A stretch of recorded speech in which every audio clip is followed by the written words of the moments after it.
ওই শান্তরে আমার শাশুড়ি তো কথা কয় না। ইয়াল্লা কি কস কোন থেকে?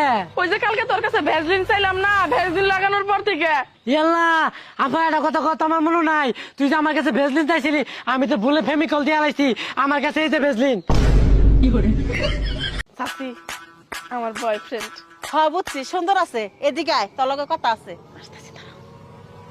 এনে খারা হ্যাঁ দিন যে হ্যাক সারারে পরে পরে তাগো জীবন গুণা নষ্ট করতেছ, কামটাকে তুই ঠিক করতেছাস। ওই পোলা গুণা তো তোর মন দিয়ে ভালোবাসে। তুই যখন করতেছাস না, তোর কপালে কোনো ভালো ছেলে জুটবো না। তুই যে রকম ওই রকম পোলাই জুটবো, বুঝছাস কি? হ্যাঁ বুঝছি। কি বুঝলি? সবকিছু বাদ, কালকে থেকে তোমার সাথে আর চলাফেরা করা যাবো না। ও চাচি, ধরো আমি তোমারে 2টা বিড়ালের বাচ্চা দিলাম, আরো 2টা বিড়ালের বাচ্চা দিলাম, আরো 2টা বিড়ালের বাচ্চা দিলাম, তাহলে তোমার কাছে কয়টা বিড়ালের বাচ্চা হইলো? 7টা। হেই, 3টা 2 তো 6টা হবো, 7টা হয় কি ভাই? তোর চাচা আগে থেকে আর একটা বিড়ালের বাচ্চা নিয়ে আইছিল।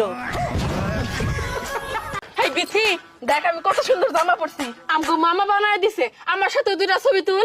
ইচ্ছে এটা কোনো জামা হইলো নাকি? গস কাপড়টা কাইটা জামা বানাইছস, ফকিন্নির জামা জাইন থেকে। চাচি তোমার কাছে আমি 500 টাকা বেচে দাও। তুই জামা চানোস? এটা বাংলাদেশের জামা, এটা ইন্ডিয়ার জামা, এটা আসামের জামা। কি সুন্দর জামা! এই দুটো ছবি তো, ছবি তো। এদিকে এসো, দেখো।